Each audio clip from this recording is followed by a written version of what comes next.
अवस्था में जीवन जी रहे हैं।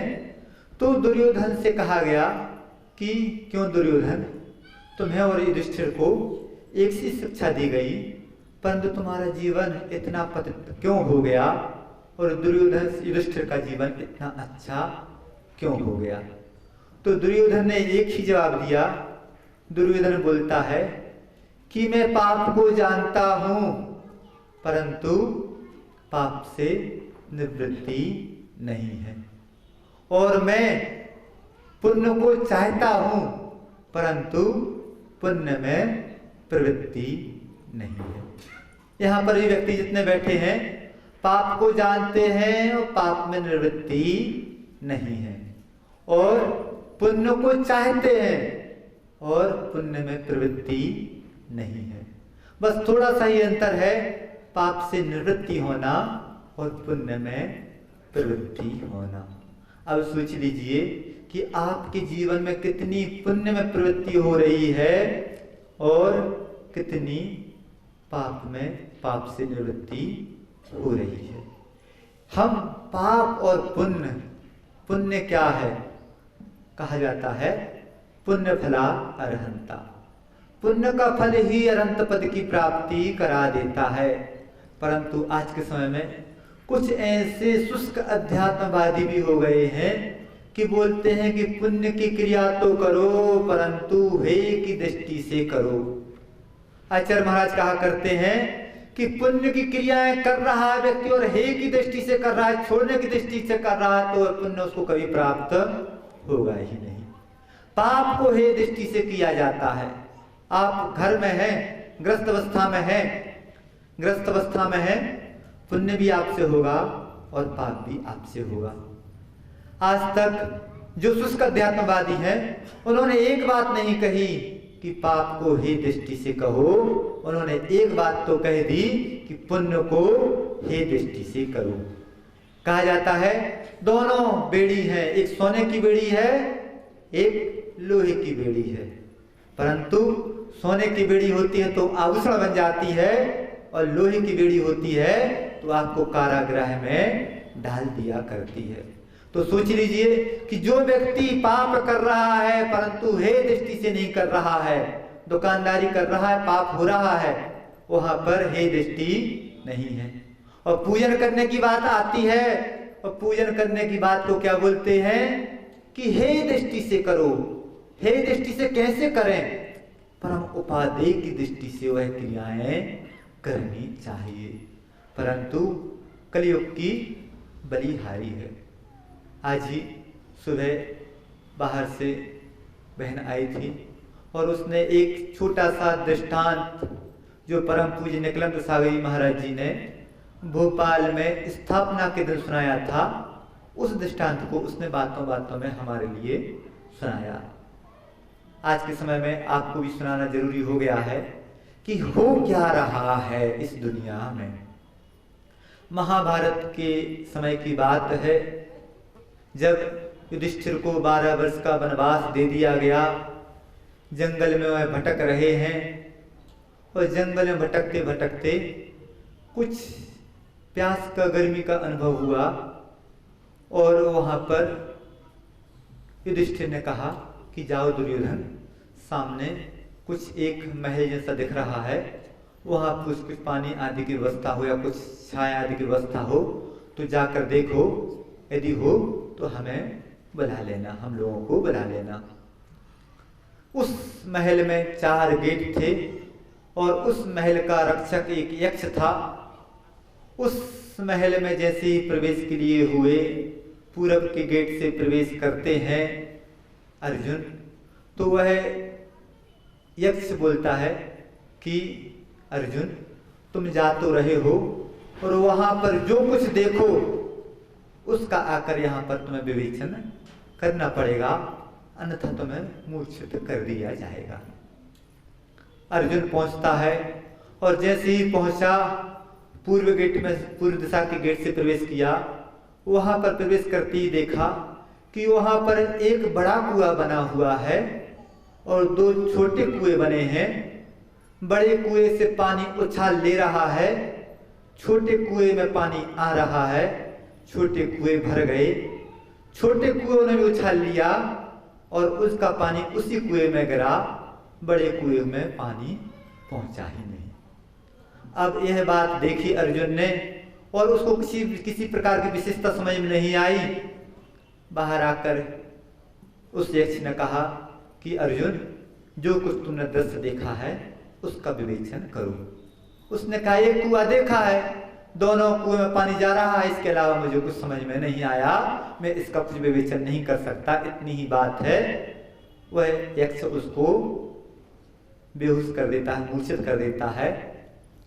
कुछ देर बाद युधिष्ठिर को फिर चिंता होती है कि अभी तक अर्जुन क्यों नहीं लौटा, तो सहदेव के लिए फिर भेजा जाता है। सहदेव जैसे ही पहुंचते हैं दक्षिण वाला गेट, फिर वही बात होती है। यक्ष बोलता है कि वहां पर तुम जाओगे, कुछ दुख देखोगे और देखोगे तो उसका तुम्हें यहाँ पर विवेचन करना पड़ेगा। वहां जाकर देखता है कि एक गाय अपनी जो बछड़ी है, बछिया है, उसका दूध पी रही है। लौट के आता है, बोलता है कि हमने तो इतनी ही बात देखी है, इसका हम क्या है, कैसा का विवेचन है हम नहीं जानते, और उसको भी मूर्छित कर दिया जाता है। यह संभवतः घटना महाभारत में आई हो। तीसरी बात फिर होती है कि युधिष्ठिर को फिर बात होती, चिंता होती है। अब नकुल को फिर भेजा जाता है। नकुल से वह यक्ष बोलता है कि तुम पश्चिम के गेट से प्रवेश कर रहे हो, वहां पर जाओगे, वहां पर भी कुछ घटना देखने में आएगी और वहां पर जाकर देखोगे तो उसका तुम्हें यहाँ पर व्याख्यान करना होगा। पश्चिम के गेट से प्रवेश करता है और वहां पर जाकर देखता है वह नकुल कि बाजरे के वृक्ष में मक्का के दाने लगे हुए हैं और मक्का के वृक्ष में, उसमें पौधे में बाजरे के दाने लगे हुए हैं। लौट कर आता है, पूछा जाता है कि क्या देखा, उसका विवेचन करो।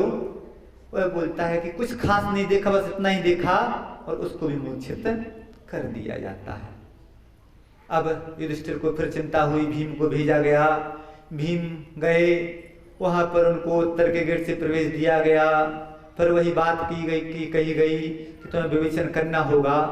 वहां पर जाकर देखता है तो एक चांदी के सिक्के पर सोने का बहुत वजनदार वस्तु ढेला रखा हुआ है। हिलजुल तो रहा है, गिरने की ओर है। आकर बताया जाता है कि ऐसा ऐसा तो देखा है, परंतु इसका मैं भी कुछ विवेचन नहीं कर सकता हूं। उसको भी मूर्छित कर दिया जाता है। अब युधिष्ठिर महाराज स्वयं जाते हैं और बोलते हैं कि क्यों। यक्ष बोलता है कि महाराज आप यहाँ पर आए हैं, आपकी 4 भाइयों का यह हाल है, आप चारों गेटों में जाकर देखिए और वहाँ पर जो कुछ घटना विशेष घटी है उसका आपको यहाँ पर विवेचन करना है। जैसे ही पूर्व के गेट से प्रवेश किया जाता है, वहाँ पर 2 कुएं छोटे, एक कुआं बड़ा। दक्षिण के गेट में वह बछड़ी का, गाय बछिया का दूध पी रही है। पश्चिम के गेट में वह भिन्न भिन्न जाति के धान भिन्न भिन्न फलों में, उसमें वृक्ष में, पौधों में उगे हुए हैं। और आगे आकर जाकर देखता है उत्तर के गेट में कि चांदी के सिक्के पर सोने की ढेली ढुलमुल खड़ी हुई है, रखी हुई है। उसका बताओ उत्तर क्या है।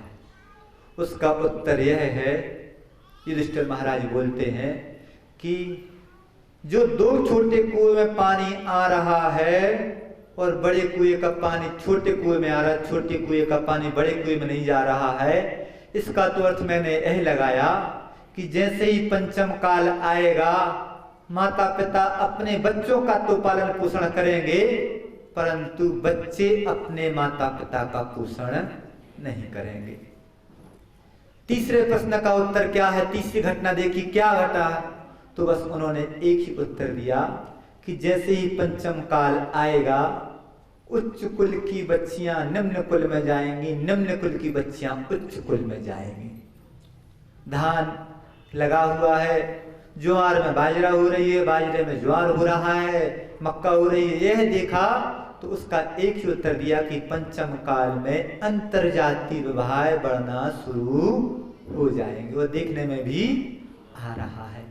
और क्या दिया, चौथी घटना देखी, उसका उत्तर बताया गया कि जैसे ही पंचम काल आएगा धर्म ढुलमुल हो जाएगा, हिलता रहेगा तो उस चांदी के सिक्के पर वह धर्म टिका हुआ है और कैसा हिल रहा है, डुल रहा है, गिरने की ओर है, ढलान की ओर है।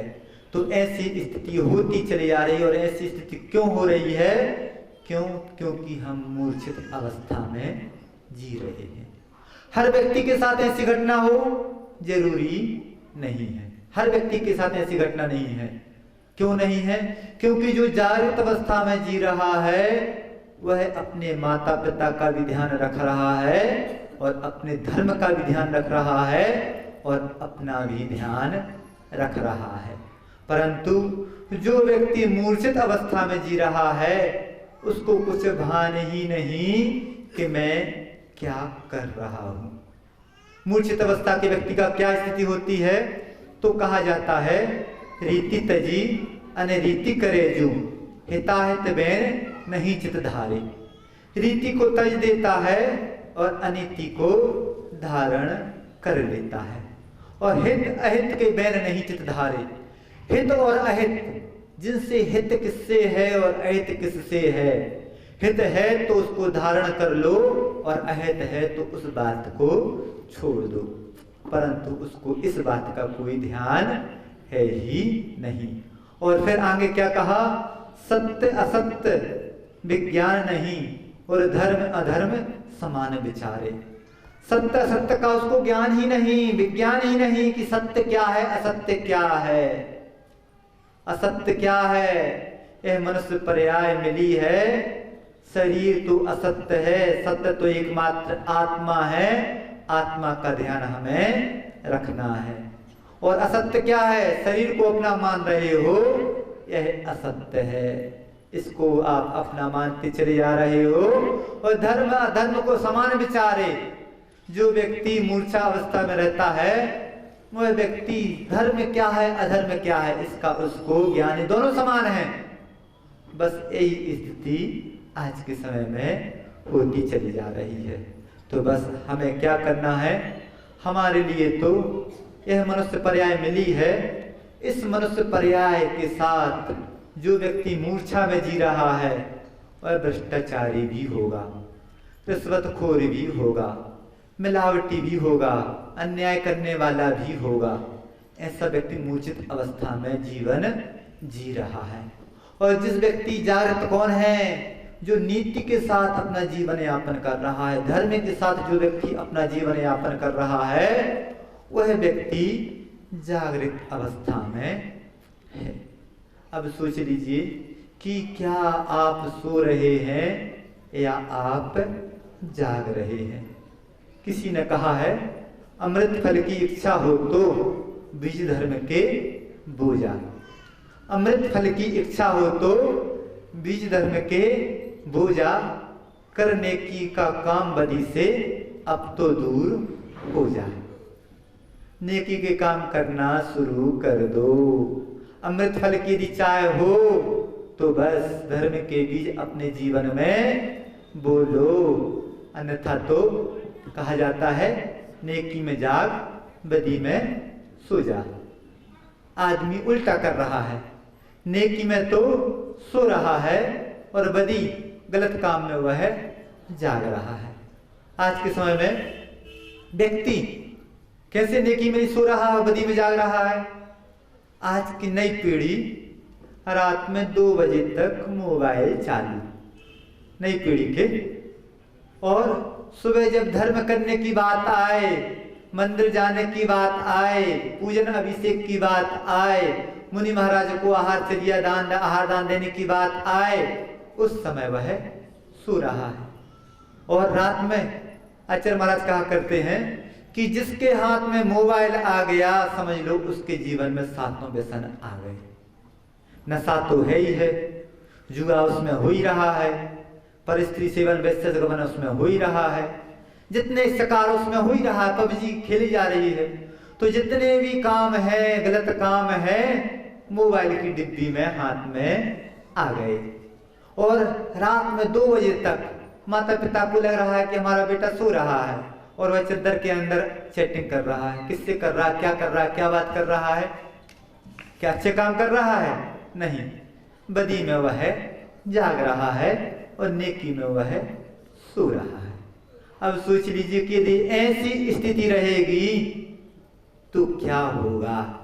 बैल खींच रहा है, युवा बछड़ा खींच रहा है, क्यों? क्योंकि पंचम काल में यंग नए उम्र के मुनि महाराज ही होंगे। और वो भी बात आए हैं कि धर्म से विमुख जनता होती चली जा रही है। तो क्यों होती चली जा रही है? बस आदमी के जीवन में व्यसन आता चला जा रहा है, उसके सोचने समझने की शक्ति समाप्त होती चली जा रही है। और जब तक सोचने समझने की शक्ति नहीं रहेगी तो बस सोच लीजिए कि हम कौन सा जीवन जी रहे हैं, मूर्छित जीवन जी रहे हैं कि स्वप्निल जीवन जी रहे हैं कि जागृत जीवन जी रहे हैं।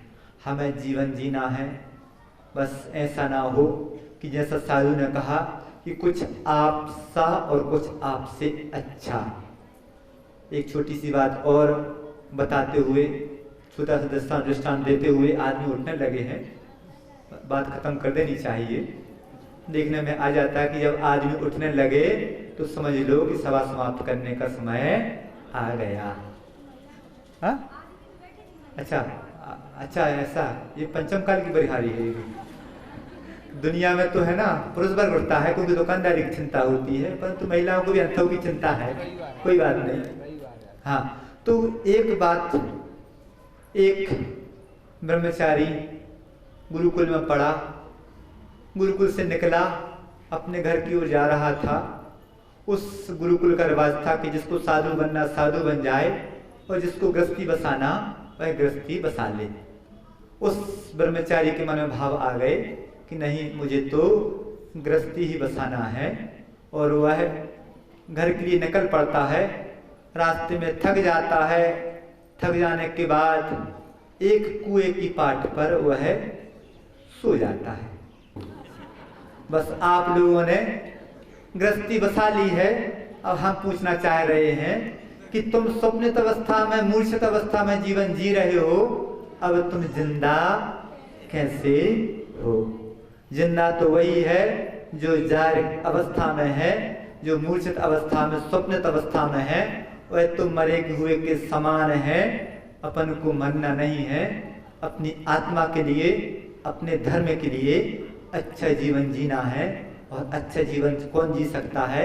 जिसके जीवन में धर्म हो, जिसके जीवन में जागृति हो। आप सभी का जीवन जागृत अवस्था में अच्छे से जीवन जीते हुए आगे बढ़े, जिसके